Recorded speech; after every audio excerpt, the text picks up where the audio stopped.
The hot Arizona sun beat down on the dusty courtyard of Fort Apache as Thomas Mitchell wiped the sweat from his brow. It was September 1887, and he had traveled over 300 miles from his Colorado ranch to attend this government auction. All he wanted was to buy some good horses and maybe some mining equipment for his expanding railroad business. Thomas was a practical man in his 40s, with calloused hands and a weathered face that spoke of years working outdoors. He had built his fortune through hard work and fair dealing, earning respect from both his workers and competitors. Today should have been just another business trip, but as he walked through the rows of items laid out for auction, something caught his eye that made his stomach turn. Near the back of the courtyard, away from the horses and equipment, stood two figures that didn't belong with the rest of the goods. They were women, Apache women, and they were chained. The sisters stood back to back, their hands bound with heavy iron shackles. What struck Thomas most was their incredible height. Both women towered nearly 7 feet tall, their powerful frames making them look like ancient warriors from another time. Despite their captivity, they held their heads high, their dark eyes scanning the crowd with fierce pride. The older sister had long black hair braided with small bones and feathers, while the younger one wore her hair loose, flowing past her shoulders like a dark waterfall. Their traditional Apache clothing was torn and dirty, but they wore it with dignity that no chains could break. Thomas felt sick as he watched potential buyers circle the women like vultures. He overheard their crude comments about using the sisters for heavy labor in mines or as curiosities in traveling shows. One fat man in the expensive suit bragged about how much money people would pay just to see giant Indian women in his carnival. Thin, cruel-looking ranch owner named Brutus Kane examined the sisters like livestock, discussing with his foreman how much work he could get out of them. Kane was known throughout the territory for his harsh treatment of workers, and Thomas had heard disturbing stories about his ranch. The auctioneer, a nervous government official, seemed uncomfortable with this particular part of the sale. He explained to the gathering crowd that the sisters had been captured during the final Apache resistance campaigns. Their names were Ayanna and Itzel, and they were among the last free Apache warriors to be taken alive. "These are strong workers," the auctioneer announced reluctantly. "They can do the work of 3 men each. Perfect for mining operations or heavy ranch work. Bidding starts at $50 gold." Thomas watched in horror as hands shot up around the courtyard. Kane bid aggressively, determined to add the sisters to his collection of mistreated workers. A mining company representative joined the bidding. Seeing dollar signs and forced labor underground, the price climbed quickly. $75, $100, $150. Thomas could see the cold calculation in the bidder's eyes. They weren't seeing human beings. They were seeing profit. The older sister, Ayanna, seemed to sense what was happening. Her eyes found Thomas in the crowd, and for a moment their gazes locked. He saw something in her expression that shook him to his core. Not fear, but a quiet acceptance of whatever fate awaited her. She had already survived the worst the world could throw at her, and she would endure whatever came next. That look decided it for Thomas. Without really thinking about what he was doing, Thomas raised his hand. $200 gold. The crowd turned to stare at him. Kane's face twisted with anger. $225, Kane shouted. Thomas felt his heart pounding. He had come here to spend maybe $50 on horses, not hundreds on ... What exactly was he doing? But every time he looked at the sisters' faces, he knew he couldn't walk away. $300, Thomas called out, his voice steady despite his racing pulse. The bidding became a war between Thomas and Kane, with the mining representative dropping out around $350. Kane's face grew redder with each bid, his pride as much as his business sense driving him forward. $400, Kane snarled. Thomas took a deep breath. This was more money than most people saw in 5 years. His ranch could operate for months on that amount. But when he looked at Ayanna again, he saw something new in her eyes. Hope. $500 gold, Thomas announced clearly. The courtyard fell silent. Even the auctioneer looked shocked. Kane started to raise his hand again, then stopped. $500 was serious money, even for a man of his means. He glared at Thomas with pure hatred but said nothing. Going once, going twice. Sold to the gentleman from Colorado. As the crowd dispersed, Thomas walked slowly toward the sisters. Up close, they were even more impressive. Ayana, the older one, studied him with intelligent eyes that seemed to see right through him. Itzel, the younger sister, watched him with barely contained fury. Like a caged mountain lion ready to strike, the government official handed Thomas the ownership papers and the keys to their shackles. The weight of those keys felt heavier than the gold he had just spent. What exactly are you planning to do with them? The official asked quietly. Thomas looked at the papers in his hand, then at the sisters. I honestly don't know, he admitted. But I know what I'm not going to do. As Thomas approached with the keys, both sisters tensed. They had no idea what this strange white man planned for them. All they knew was that their fate had just changed hands once again, and their new owner held the keys to their freedom or their doom. Thomas Mitchell stood before the two towering Apache sisters, the keys to their shackles heavy in his sweating palm. Around them, the crowd began to scatter as other auction items were brought forward, but many curious onlookers lingered to see what the crazy Colorado rancher would do with his expensive purchase. Ayana, the older sister, watched Thomas with calculating eyes. She had seen enough white men to know that kindness was rare and usually came with a price. Her younger sister Itzel stood rigid beside her, every muscle coiled like a spring ready to snap.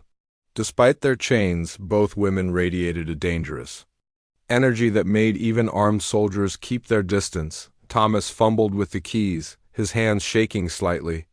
He had acted on pure instinct during the bidding, but now reality was setting in. What was he supposed to do? He had never owned another human being, and the very idea made him feel sick. An interpreter, a weathered half-Apache man named Diego, approached cautiously. Senator Mitchell, you want me to tell them what you expect from them? Tell them ... Thomas paused, looking directly at Ayana. Tell them they're free to go. Diego's eyebrows shot up in surprise. Senator, you just paid? $500 for them. Just tell them, Thomas insisted. Diego spoke rapidly in Apache. Both sisters' expressions changed immediately. Ayana tilted her head, studying Thomas more intently. Itzel's anger flickered into confusion. Thomas stepped forward and, ignoring the nervous murmurs from the watching crowd, inserted the key into Ayana's shackles. The heavy iron cuffs fell away with a loud clang that echoed across the courtyard. He moved to Itzel and freed her as well. The sisters rubbed their wrists where the metal had chafed their skin raw. For the first time since Thomas had seen them, they looked uncertain. Through Diego, Thomas spoke again. You're free. You can go wherever you want. I won't try to stop you. What happened next shocked everyone present, including Thomas himself. Ayana stepped forward and placed her large hand on Thomas's shoulder. When she spoke, her voice was deep and resonant, carrying the weight of ancient traditions. Diego translated, his voice filled with amazement. She says you bought them. With honor, not cruelty. In Apache law, this creates a sacred bond. She says they now belong to you and you belong to them. Thomas shook his head vigorously. No, I don't want to own anyone. Tell her that. More rapid conversation in Apache followed. Diego looked increasingly bewildered as he translated. She understands what you're saying, Senor, but she says you don't understand what happened here.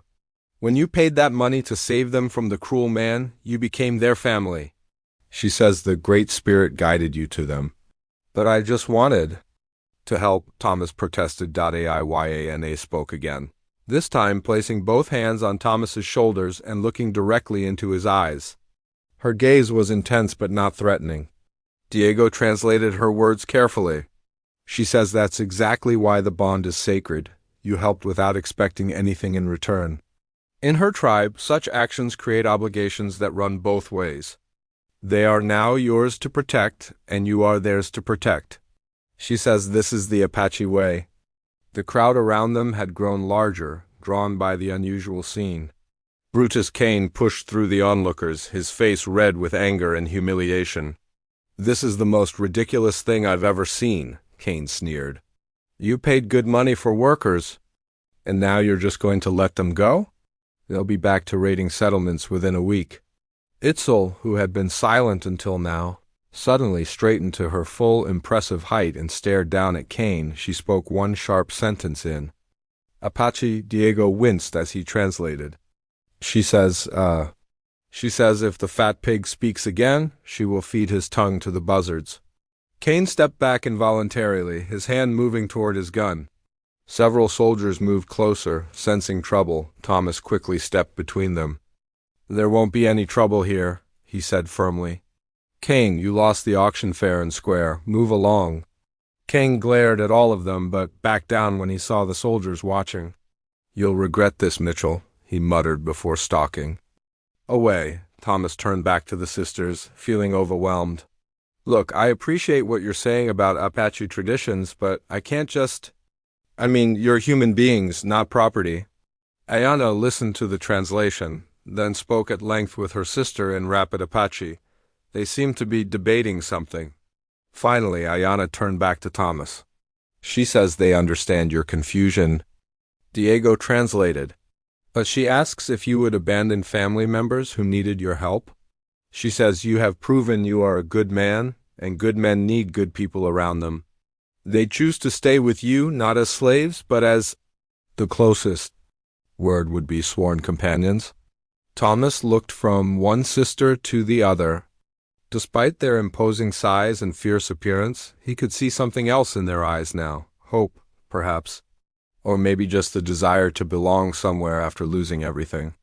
What about your own people, your tribe? Thomas asked. Ayana's expression grew sad as she replied. Diego's translation was somber. She says their band was scattered. Their parents and most of their relatives were killed in the fighting. They have no one left except each other. She says the Great Spirit sent you to them when they needed a new beginning. Thomas felt the weight of responsibility settling on his shoulders. These weren't just two women who needed help. They were the last survivors of a destroyed family, a broken tribe. They had lost everything and were now placing their trust in a stranger who had shown them a moment of kindness. If you stay with me, Thomas said slowly, it would be as free people. You could leave any time you wanted. And I'd pay you fair wages for any work you did. Ayana smiled for the first time since he had seen her.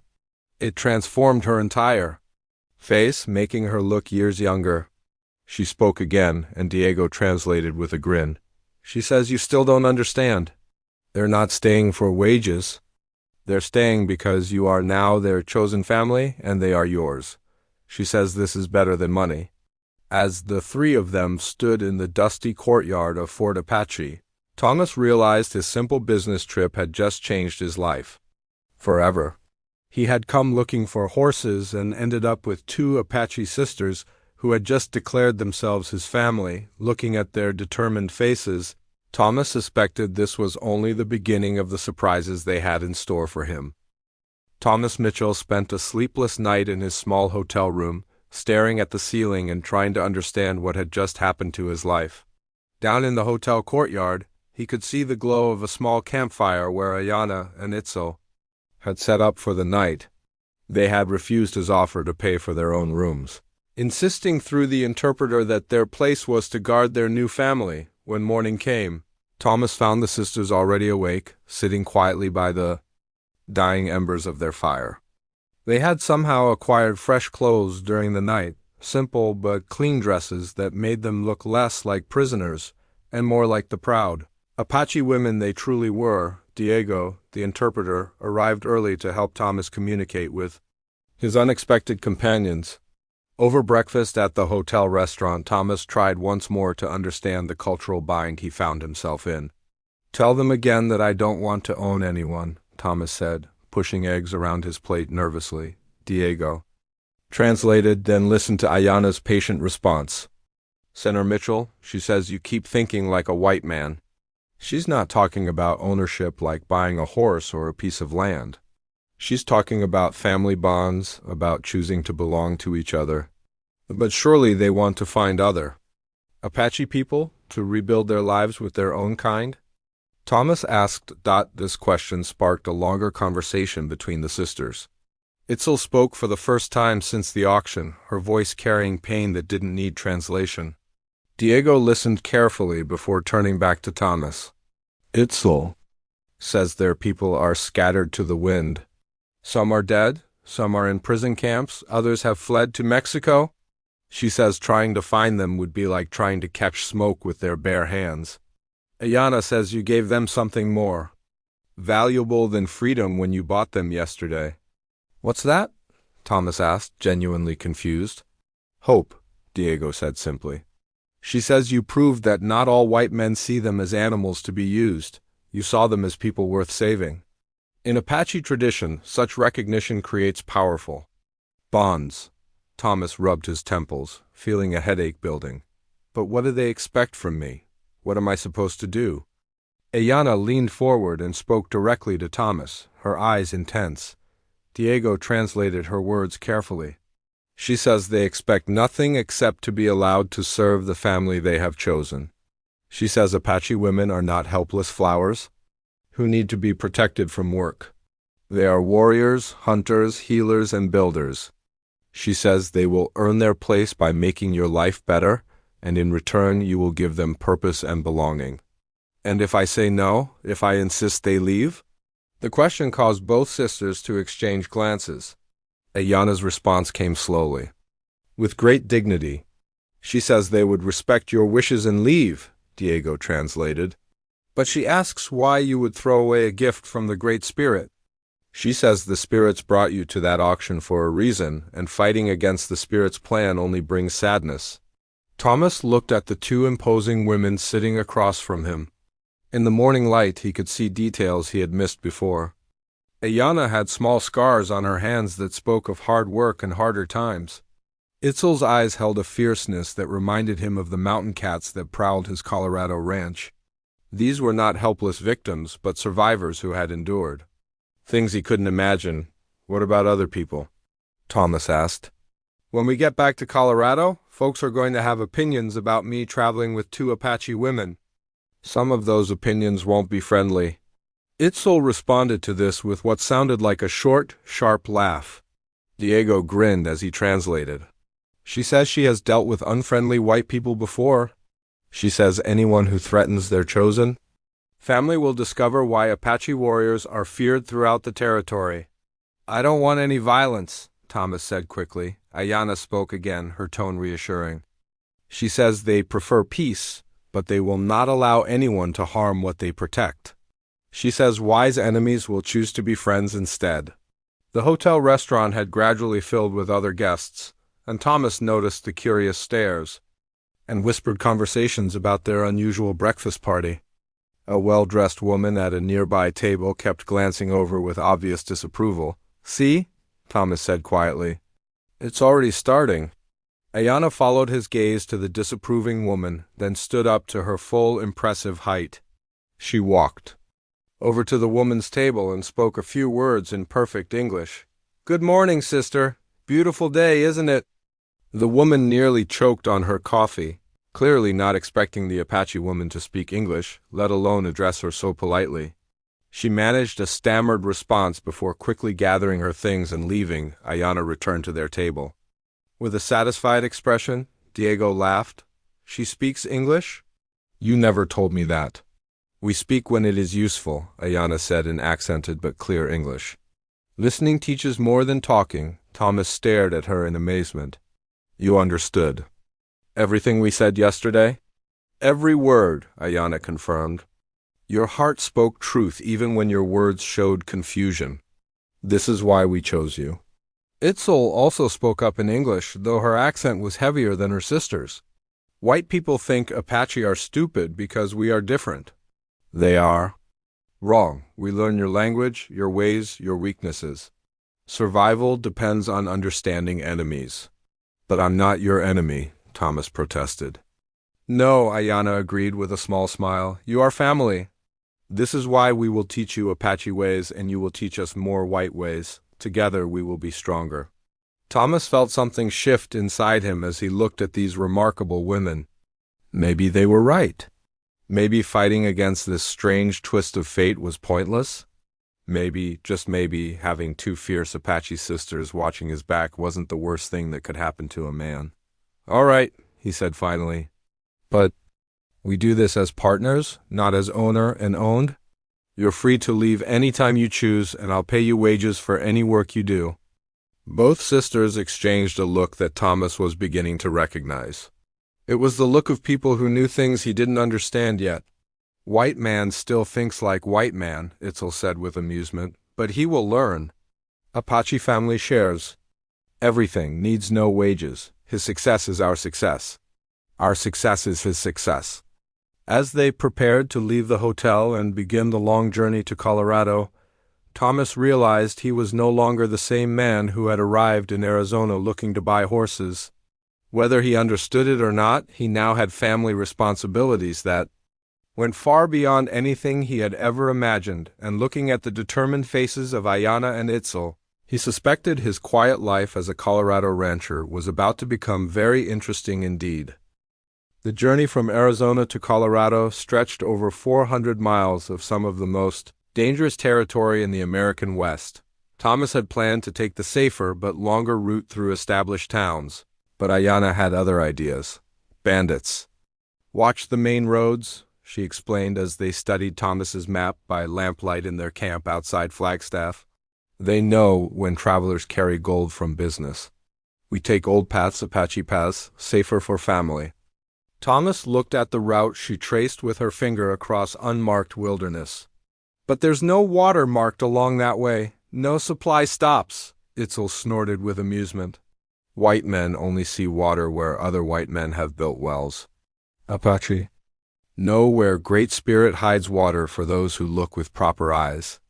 Against his better judgment, Thomas decided to trust their expertise. It turned out to be the smartest decision he could have made.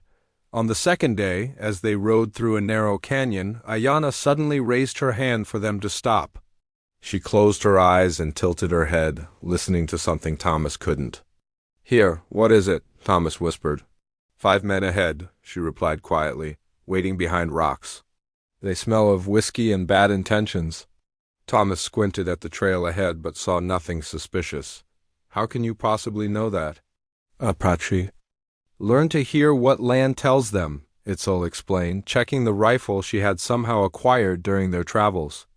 "Wind carries stories. Horses speak of nervous riders. Rocks echo with waiting footsteps."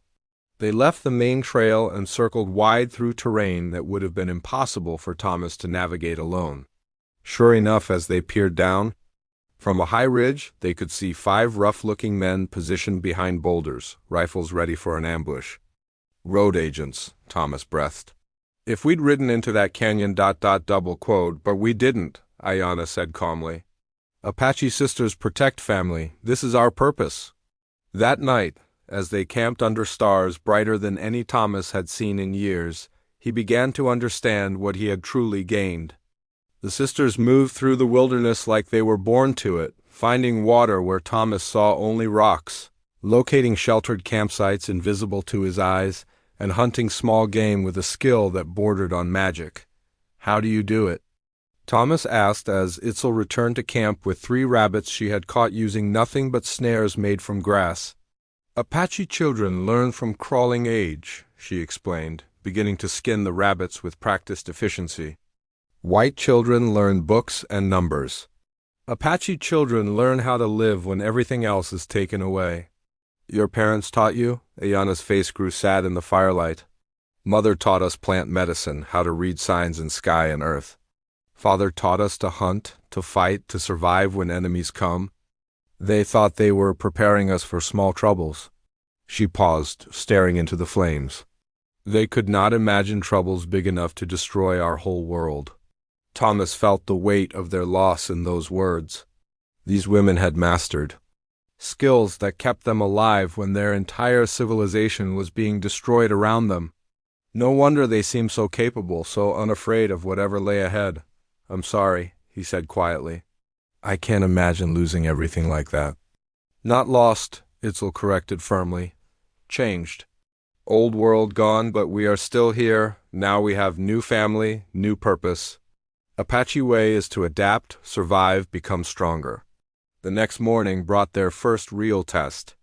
They crested a hill to find 3 armed men watering their horses at a stream below. These weren't bandits lying in ambush, just hard-looking travelers, but something about them made Thomas nervous. "We should go around," he suggested. "No," Ayana said after studying the men carefully. "They have seen our dust trail. Going around shows weakness, makes them curious. Better to pass with confidence." As they rode down to the stream, one of the men, a big fellow with a scarred face and cold eyes, stepped into their path. "Well, well," he drawled, looking up at the sisters with obvious surprise. "What have we here, Indian squaws? You running some kind of show, mister?" Thomas felt his temper rise, but before he could speak, Itzel urged her horse forward until she loomed directly over the man. At nearly 7 feet tall and mounted on horseback, she was an intimidating sight. "This man is our family," she said in her accented English, her voice carrying deadly certainty. "We are his protectors. You will step aside now, or you will learn why Apache warriors are feared by brave men and cowards alike." The scarred man's hand moved toward his gun, but his companions grabbed his arms. "Easy, Jake," one of them said nervously. "These are them giant Apache sisters we heard about in Flagstaff. Word is they killed 6 men barehanded when someone tried to mess with their business." Thomas blinked in surprise. He hadn't heard any such story, but apparently rumors traveled fast in the territory. The scarred man looked from Itzel to Ayana, both of whom sat their horses with the calm confidence of people who had faced much worse than 3 trail bums. Whatever he saw in their eyes made him step aside without another word. As they rode away, Thomas couldn't help but grin.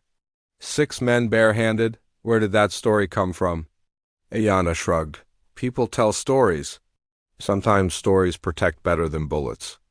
Reputation is Apache warrior's best weapon. You didn't actually kill 6 men, did you?" Itzel's smile was mysterious.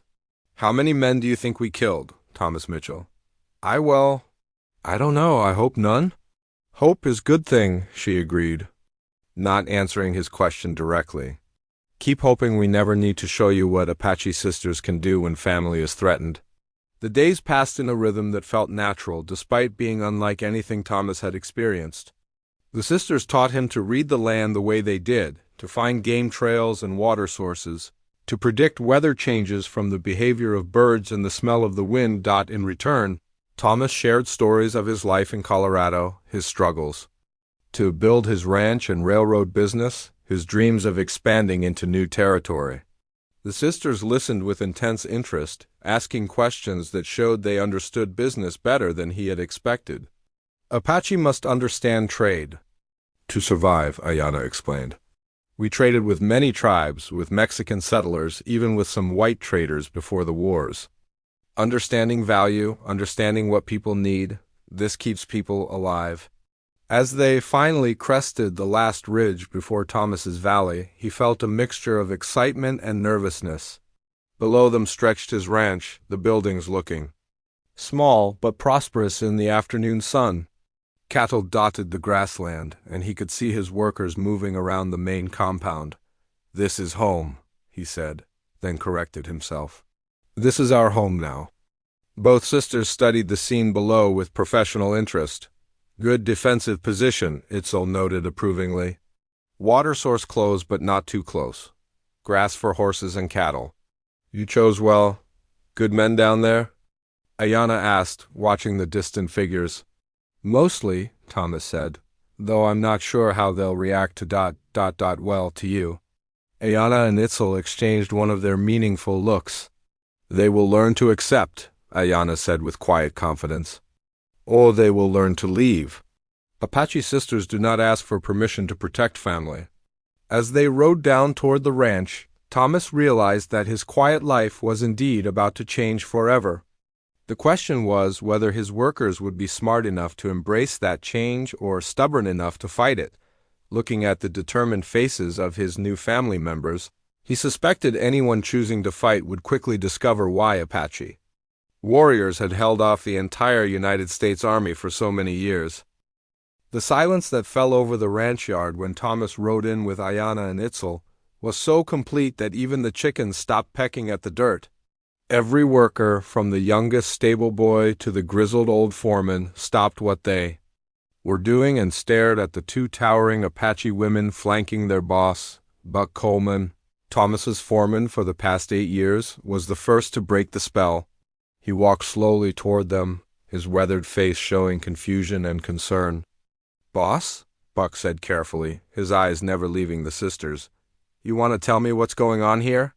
Thomas dismounted and helped the sisters down from their horses, very aware that every movement was being watched by a dozen pairs of worried eyes. "Buck, I'd like you to meet Ayanna and Itzel," Thomas said, trying to keep his voice normal. "They'll be staying with us from now on." Buck's face went through several expressions before settling on barely controlled panic. "Boss, can I have a word with you? Private-like?" Before Thomas could answer, a voice called out from the bunkhouse. "Holy hell, those are the biggest Indians I ever seen." Young Pete Morrison, barely 18 and not known for his wisdom, came strutting out of the bunkhouse with the cocky confidence that comes from being too young to understand real danger. "Hey there, squaws," Pete called out with a grin. "You come here to do some cleaning? I got some dirty clothes that need washing." The transformation in Itzel was instant and terrifying. One moment she was standing calmly beside her horse. The next she was moving like lightning toward Pete. Before anyone could react, she had covered the 20-foot distance and lifted the startled young man clean off the ground by his shirt front. "You will speak with respect," she said in a voice like winter wind, "or you will not speak at all." Pete dangled helplessly in her grip, his feet kicking uselessly in the air. His cocky grin had vanished, replaced by wide-eyed terror as he stared into Itzel's furious face. "Put him down, Itzel," Thomas said firmly but calmly. "He's young and stupid, but he can learn better." Itzel held Pete for another heartbeat, making sure her message was clear, then dropped him unceremoniously in the dirt. Pete scrambled backward, on his hands and knees until he bumped into the bunkhouse wall. "Anyone else have comments about our new family members?" Thomas asked, looking around the circle of suddenly very quiet ranch hands. Buck stepped forward again, his hand resting carefully on his gun butt. "Boss, I think we need that private conversation right now." "The conversation will include all three of us," Ayanna said, speaking for the first time since they arrived. Her English, while accented, was clear and commanded attention. "We are family now. Families do not keep secrets from each other." Buck's eyes widened. "They speak English?" "We speak, we listen, we understand more than you think," Itzel added, dusting off her hands from her encounter with Pete. "Question is whether you are smart enough to listen and understand." Thomas led them to the ranch house porch, where they could talk without the entire crew gawking. Buck followed reluctantly, clearly struggling with the situation. "Boss, what the hell happened down in Arizona?" Buck demanded once they were seated. "You went to buy horses and came back with with family," Thomas finished. "It's a long story, Buck, but the short version is that Ayanna and Itzel are under my protection now, and I'm under theirs. They're free women, not prisoners or servants, and they'll be treated with the same respect you'd show any member of my family." Buck removed his hat and ran his hands through his graying hair. "Thomas, I've been with you 8 years. You know, I'm loyal, but the boys aren't going to understand this. Hell, I don't understand this. What don't you understand?" Ayanna asked gently. "Thomas saved us from men who would have used us badly. We chose to stay with him because he showed honor. Is this so difficult to accept? Ma'am, with respect, you're Apache. Your people have been fighting our people for decades.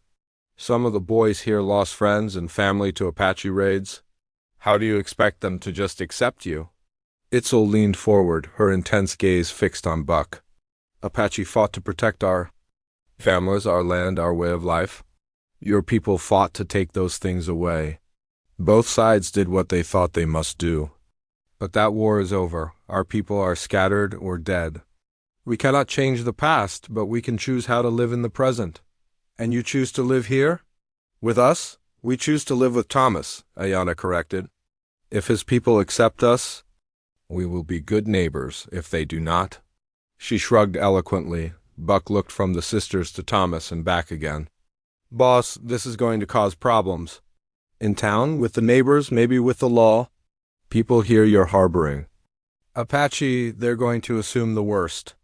Then people will have to learn not to assume, Thomas said firmly. Buck, these women saved my life twice on the trip home.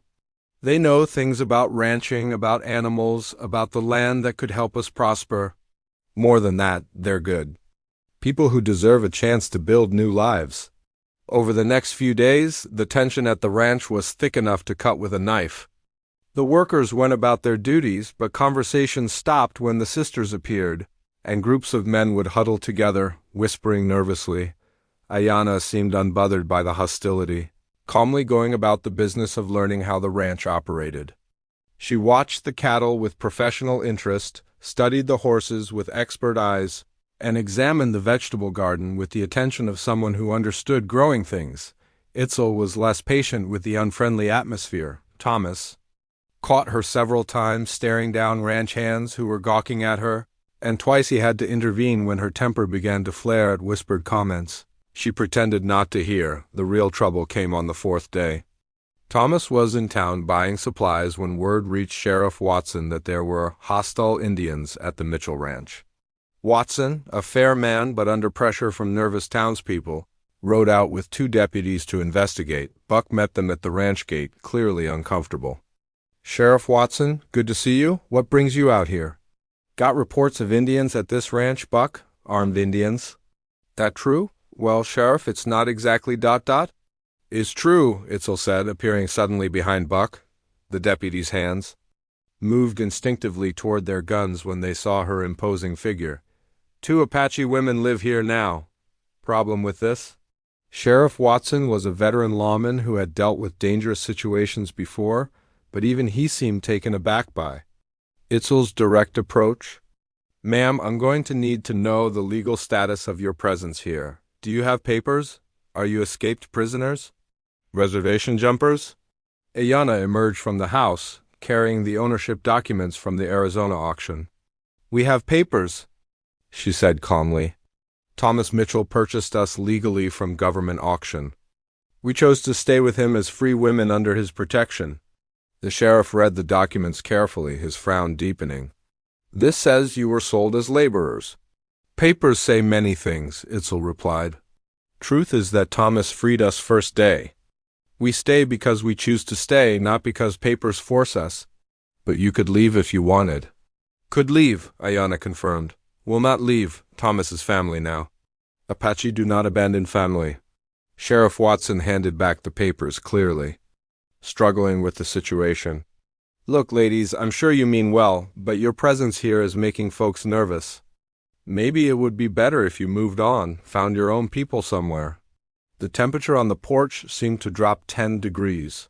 Both sisters straightened to their full height, and Buck instinctively stepped back. Our people are dead or scattered. Itzel said, her voice deadly quiet. This is our place now.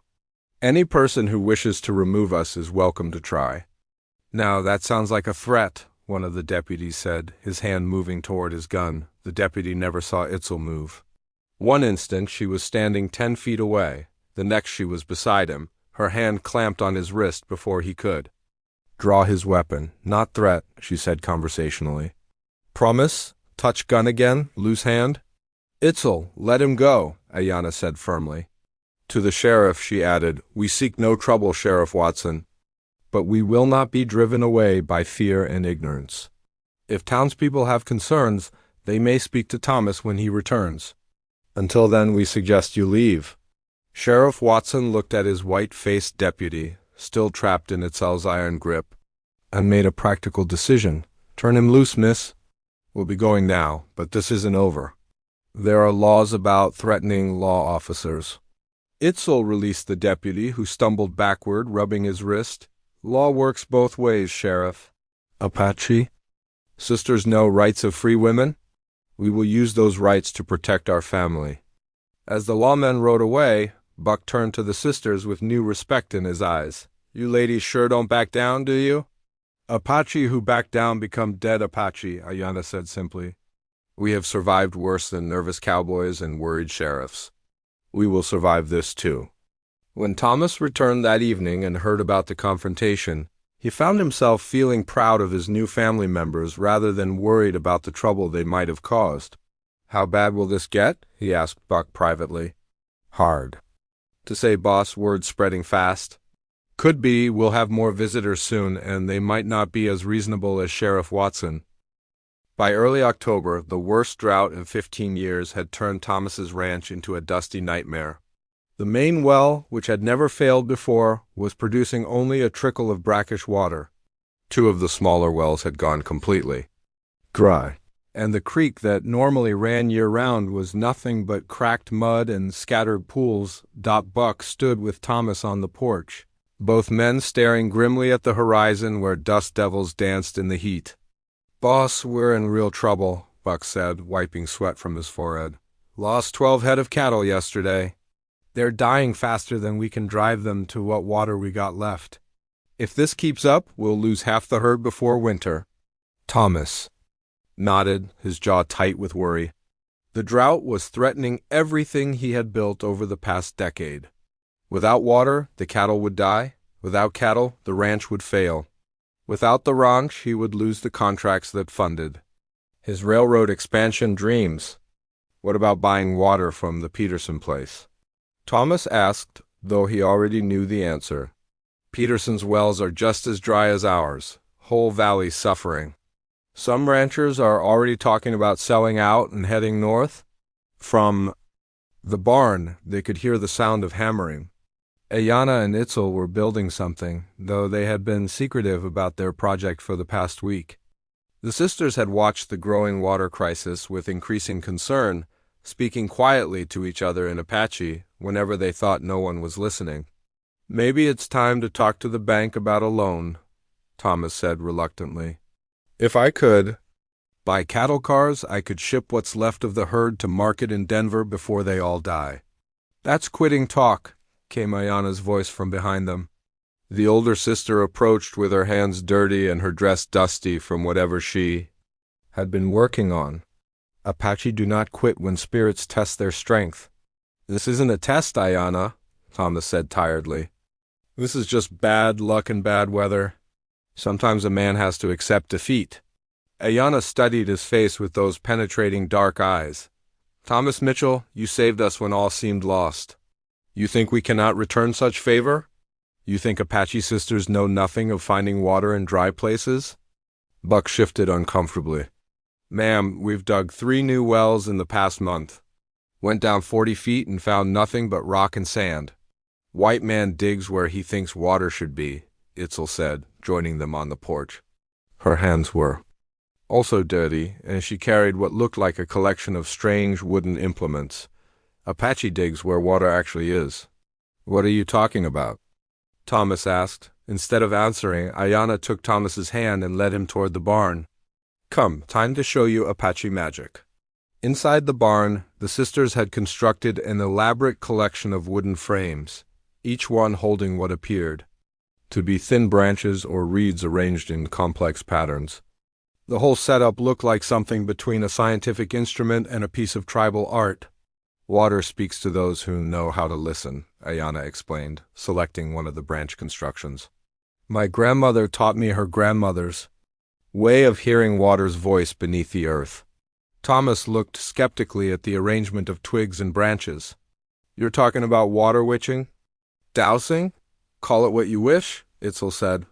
"Apache call it survival." What followed was unlike anything Thomas had ever witnessed.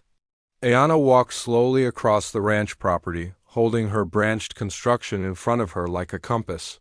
She moved with deep concentration, her eyes half closed, occasionally stopping to place her ear against the ground or to test the air with her fingertips. The ranch hands gathered to watch, some laughing quietly at what they saw as Apache superstition, others watching with genuine curiosity. Buck followed along, his skepticism plain on his weathered face. After 2 hours of searching, Ayanna suddenly stopped near a small rise about 200 yards from the main house. The branches in her hands began to vibrate, then bend downward, so forcefully that they seemed to pull her toward the ground. Here, she announced. Strong water runs here, maybe 20 feet down. Clean water, cold water, enough for many cattle and many years. Buck kicked at the rocky ground with his boot. Ma'am, I appreciate what you're trying to do, but this is the highest ground on the ranch. Water doesn't run uphill. Water runs where Earth tells it to run, Itzel corrected. Sometimes Earth has secrets that only proper listening can reveal. Thomas looked at the spot Ayanna had marked, then at the confident faces of the sisters. Every practical instinct told him this was foolishness, a waste of time and money they couldn't afford. But something in Ayanna's certainty made him hesitate. "How sure are you?" he asked. "Sure enough to stake family honor on it," Ayanna replied. Without hesitation, that evening, as the ranch hands debated whether their boss had lost his mind, Thomas made his decision. The next morning, he hired a well-digging crew from town and told them to start digging where Ayanna had marked. The crew, led by an experienced well-digger named Hans Mueller, looked at the location with obvious doubt. "Mr. Mitchell, I've been digging wells for 20 years, Mueller said, scratching his head. "Never found good water on high ground like this. You sure you want to spend money on such a poor spot?" "Dig," Thomas said simply, "for 3 days." Mueller and his crew worked in the brutal heat, their steam-powered drilling equipment sending clouds of dust into the air. At 10 feet, they hit solid rock. At 15 feet, the rock got harder. Several times, Mueller asked if Thomas wanted to give up and try a different location. Each time, Ayanna would place her ear against the ground near the drilling site and nod confidently. "Water is there, deep water, but it waits for us." On the afternoon of the 4th day, when the crew had reached nearly 22 feet, something changed. The drill bit suddenly broke through the rock layer and dropped several inches into something soft. "What the hell?" Mueller muttered, pulling up the drill to examine it. The bit came up wet. Within an hour, clear, cold water was flowing from the new well at a rate that astonished everyone. It wasn't just a trickle like the other wells had become, but a steady, strong flow that filled the test bucket faster than any well on the ranch had ever produced. The crew stood around the new well in amazement. Buck knelt down and cupped the water in his hands, tasting it carefully. "Sweet as spring water," he announced. "Cold, clean, and there's plenty of it." Mueller shook his head in disbelief. "In 30 years of well digging, I've never seen anything like this." "How did you know, miss?" Ayanna smiled mysteriously. "Apache women know many things." "Some knowledge. Commies from books, some from watching, some from listening to voices white men cannot hear." Word of the miraculous well spread quickly through the valley. Within days, neighboring ranchers were coming to see the impossible water source and to beg Ayanna to find water on their properties. She helped 3 neighboring families locate new wells, each one successful, asking nothing in return except that they treat the water with respect and never waste what the earth had given them. The effect on the ranch was immediate and dramatic. The cattle, no longer stressed by thirst, began gaining weight again. The vegetable garden, properly watered for the first time in months, exploded with late-season growth. The entire mood of the ranch transformed from desperation to hope. But Ayanna and Itzel weren't finished proving their worth.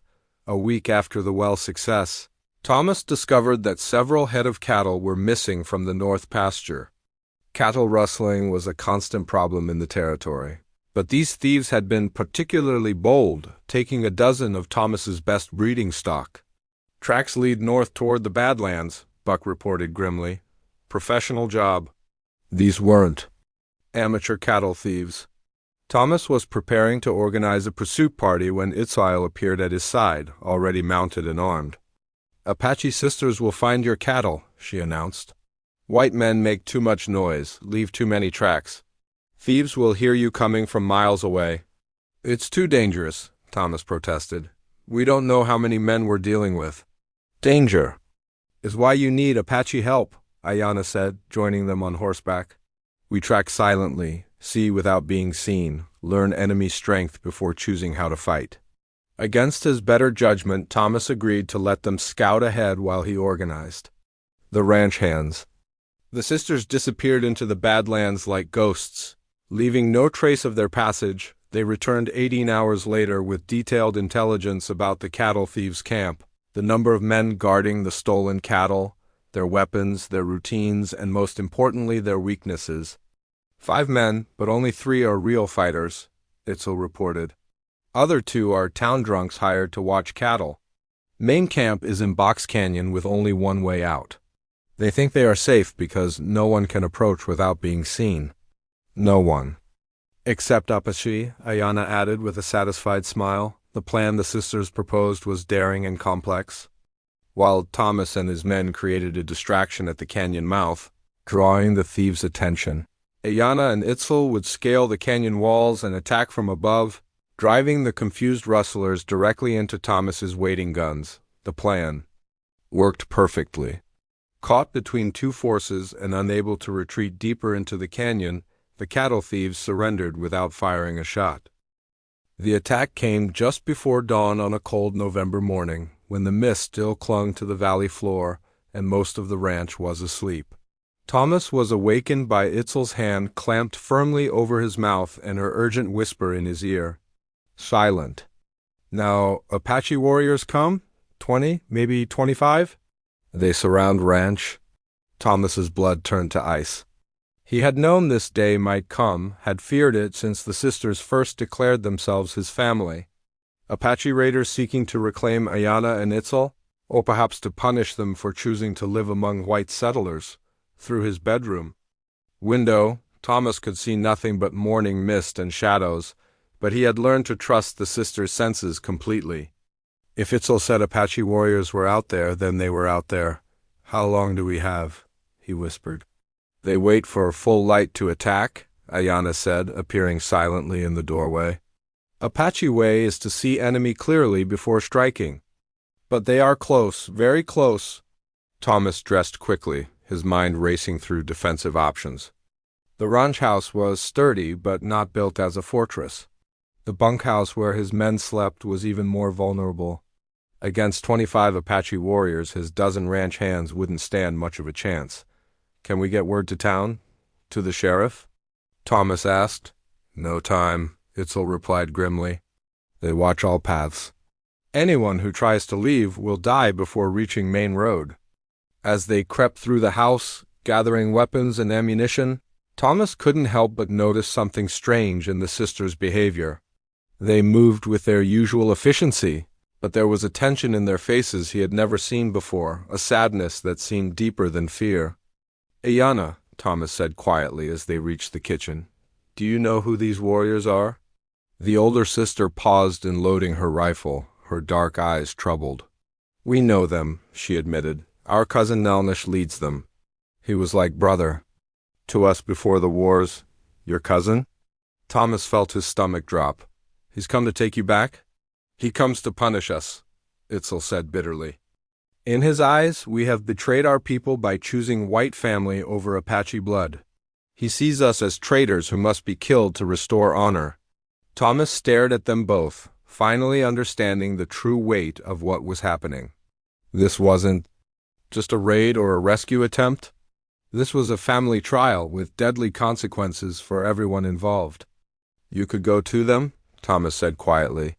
Explain why you stayed. Make them understand. Both sisters looked at him with expressions of such fierce loyalty that it took his breath away. Apache sisters do not abandon family, Ayana said simply. We chose you, Thomas Mitchell. We fight for you. Even against your own blood? Blood that seeks to kill chosen family is no longer blood, Itzel replied with finality. Nelnish makes the choice, not us. By now, Buck and the other ranch hands had been quietly awakened and armed. They gathered in the main room of the house, faces grim but determined. These men had come to respect and trust the Apache sisters completely, and they would follow Thomas's lead without question. Boss, Buck said quietly, what are we dealing with? Thomas looked at his foreman, then at the circle of worried faces around him. Apache war party. About 25 warriors. They're here for Ayana and Itzel? The silence that followed was heavy with unspoken fears. Everyone knew what Apache warriors could do when they wanted to. Stories of their skill in warfare were legendary throughout the territory. Maybe we could negotiate, suggested Jim Crawford, one of the older hands. Talk to them, explain that the ladies are here by choice. No negotiation, Ayana said firmly. Nalnish comes for justice as he sees it. He believes we have dishonored our ancestors by living with whites. Only blood can answer such dishonor in his mind. Young Pete Morrison, who had matured considerably since his first encounter with Itzel, stepped forward. Then we fight. These ladies saved this ranch and everyone on it. We don't abandon family. The sentiment was echoed by nods and murmurs of agreement from the other men. Whatever fears they might have about facing Apache warriors, their loyalty to the sisters and to Thomas overrode those concerns. As the first rays of sunlight began to burn through the mist, a voice called out from the yard. The words were in Apache, but the tone carried clearly across the morning air. It was a challenge, a demand, a final offer of some kind. Ayana moved to the window and called back, her voice carrying the authority of someone born to leadership. The exchange continued for several minutes, with both sisters occasionally adding their voices to the conversation. What are they saying? Thomas asked. Nalnish gives us chance to return to Apache way, Itzel translated. He says we can come out, renounce our choice to live with whites and die with honor. Or we can stay inside and die as traitors with the white men we have chosen. Generous of him, Buck muttered.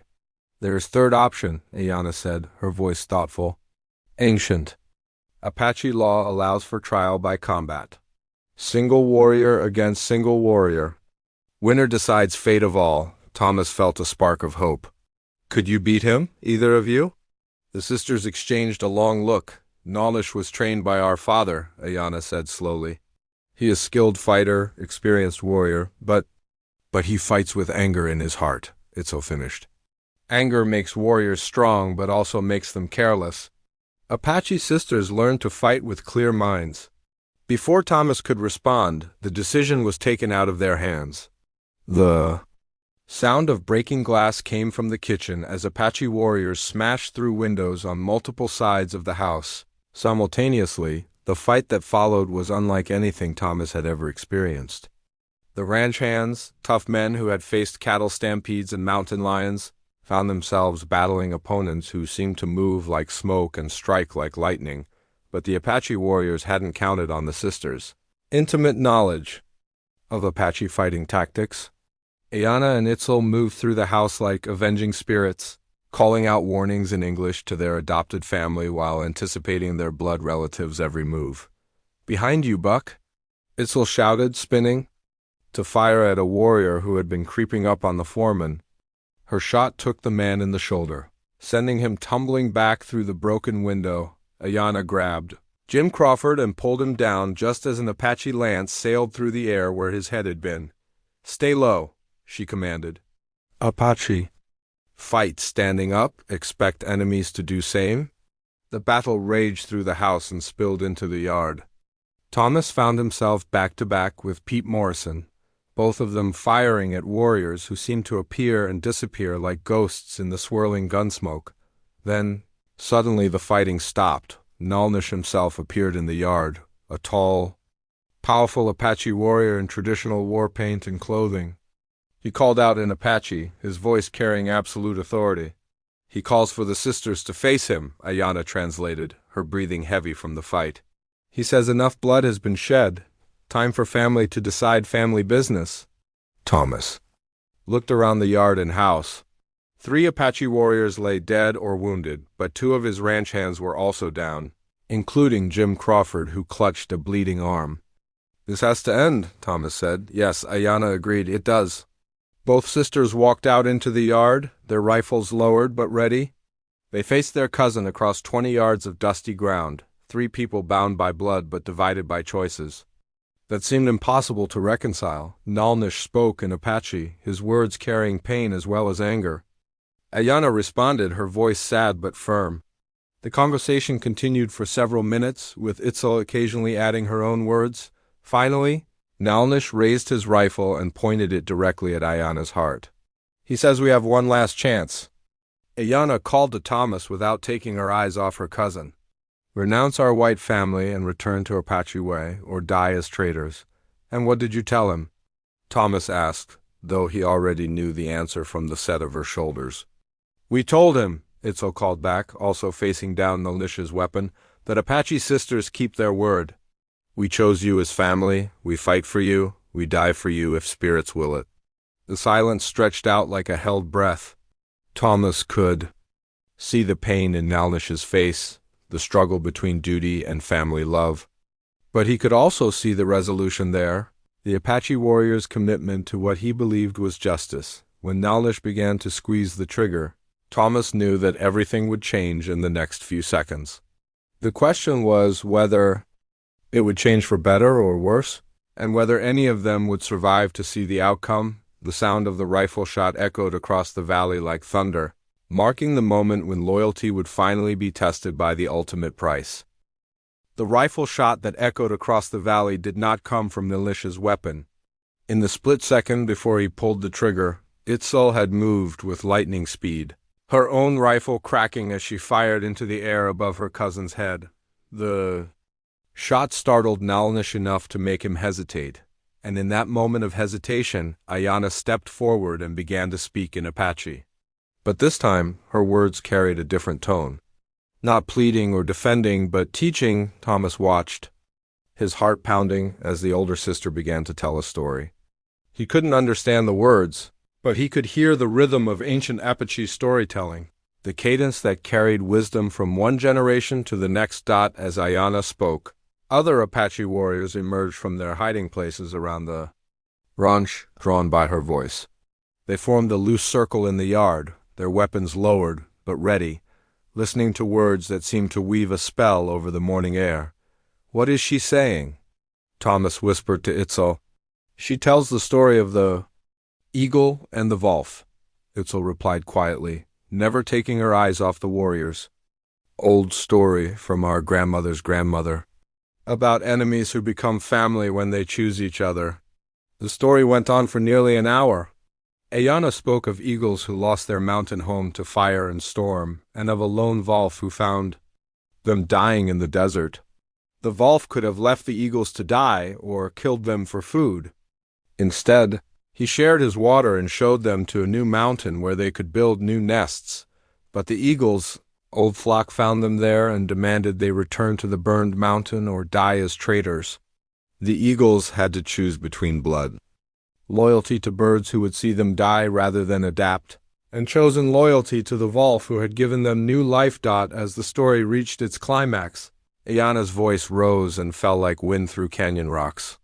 She spoke of how the eagles chose to fight beside the wolf, not because they hated their old flock, but because they had learned that true family was made by choice and loyalty, not just by blood. When the story ended, the silence in the yard was complete. Thomas could see tears on the faces of some of the Apache warriors, including Nalnish himself. The Apache war leader spoke quietly to Ayanna, his voice no longer carrying anger, but deep sadness. She responded with equal gentleness, and Thomas could hear love between the cousins despite everything that had happened. Finally, Nalnish lowered his rifle completely and spoke to all the warriors in the yard. Several of them nodded reluctantly, while others shook their heads in disagreement. But when their leader spoke again, more firmly this time, they all began to move toward their hidden horses. He understands now, Ayanna said to Thomas, her own eyes bright with unshed tears. He says we have chosen our path with honor, even if it is not the Apache path he would have chosen for us. He will not dishonor our choice by forcing us to betray it. But some of his warriors disagree, Itzel added, watching the retreating figures. He must lead them away before they decide to continue fighting without his permission. Nalnish approached the sisters one final time. He spoke to each of them in turn, placing his hands on their shoulders in what was clearly a farewell blessing. When he reached Thomas, he studied the white rancher for a long moment before speaking in careful English. You saved my sisters when I could not, Nalnish said slowly. You give them new life when old life was taken away. This makes you Apache brother, even if you never learn Apache way. Thomas didn't know how to respond to such an honor, but he managed to say, Your sisters saved me too. They made my life better in ways I'm still learning to understand. Nalnish nodded solemnly. Good family saves each other. This is same in Apache way and White way. He paused, then added, If enemies come for you, send word to the Mesas. Apache. Brothers will remember Apache sisters' chosen family. With that, he turned and walked away, disappearing into the mist with his warriors as silently as they had come. The only signs of their presence were the broken windows and the blood on the ground where the brief battle had been fought. In the days that followed, word of the confrontation spread throughout the territory, but the story that emerged was different from what Thomas expected. Instead of fear about Apache raids, people spoke with amazement about the Apache sisters who had chosen to fight for their white family against their own blood relatives. The story grew with each telling, as frontier stories always did.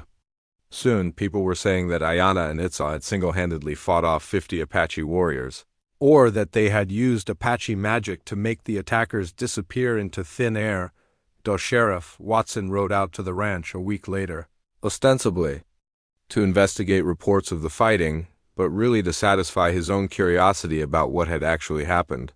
So they really chose to fight for you instead of going back to their own people? Watson asked, sharing coffee with Thomas on the ranch house porch. They didn't fight against their own people, Thomas corrected. They fought for the principle that family is made by choice and loyalty, not just by blood. Their cousin understood that in the end. Watson shook his head in wonder. I've been dealing with Apache for 20 years and I never heard of anything like this. Usually it's all blood feuds and revenge killings. This sounds almost civilized. Maybe that's because we started treating them as civilized people instead of savages, Thomas suggested quietly. As winter settled over the ranch, life found a new rhythm. The sisters had proven beyond any doubt that their loyalty lay with their chosen family, and even the most skeptical ranch hands now treated them with genuine respect and affection. Ayana took over management of the horse breeding program, applying Apache knowledge of bloodlines and training methods that produced animals sought after throughout Colorado and beyond. Her gentle but firm approach with both horses and the men who worked with them earned her a reputation that spread far beyond the ranch. Itzel established herself as the ranch's chief scout and security coordinator, teaching the other hands tracking skills and defensive strategies that made cattle rustling virtually impossible on Thomas's land. Her fierce reputation became so well known that potential troublemakers often chose to avoid the area entirely, but the most significant change came in Thomas himself. The responsibility of protecting and providing for his Apache sisters had challenged him to become a better man, a stronger leader, and a more thoughtful human being. Their presence had forced him to question assumptions he had never examined, and to grow in ways he had never expected. One evening in late spring, nearly 2 years after that fateful auction in Arizona, Thomas sat on his porch watching Ayana work with a particularly spirited young stallion. Her patience and skill with the animal reminded him of how she had handled his own fears and doubts when they first became family. Buck joined him on the porch, carrying 2 glasses of whiskey and wearing the satisfied expression of a man whose ranch was prospering beyond his wildest dreams. Boss, I got the final numbers from the cattle sale, Buck reported, settling into his chair. Best year we've ever had. That breeding program Ayana set up is bringing top dollar, and its all security measures mean we haven't lost a single head to rustlers. Thomas accepted the whiskey gratefully. Hard to believe it's only been 2 years since I went to Arizona. Looking for horses. Funny how life works out, Buck agreed. You went looking for livestock and came back with family. Now that family's made us the most successful ranch in 3 counties. It's more than business success, Buck. They've made us all better than we were. Buck nodded thoughtfully. You know what I think, boss? I think they were right from the beginning. That Apache notion about the spirits guiding you to them at that auction? Maybe there's something to that after all. As if summoned by their conversation, both sisters appeared on the porch, dusty from their day's work but radiating the quiet satisfaction of people who had found their proper place in the world. Thomas Mitchell, Ayana said, settling into her favorite chair with a contented sigh. Do you ever regret the day you bought 2 Apache sisters at government auction? Thomas looked at these remarkable women who had transformed his life so completely. Ayanna, with her wisdom and endless patience, had taught him that strength could be gentle and leadership could be service. Itzel, with her fierce loyalty and protective instincts, had shown him that courage came in many forms, and that the most dangerous people were often the most trustworthy allies. "Regret it?" Thomas said with a smile. "I regret that it took me so long to understand what you were trying to tell me about family." "And what is that?" Itzel asked, though her eyes suggested she already knew the answer. "That family isn't about blood or law or ownership," Thomas replied. "It's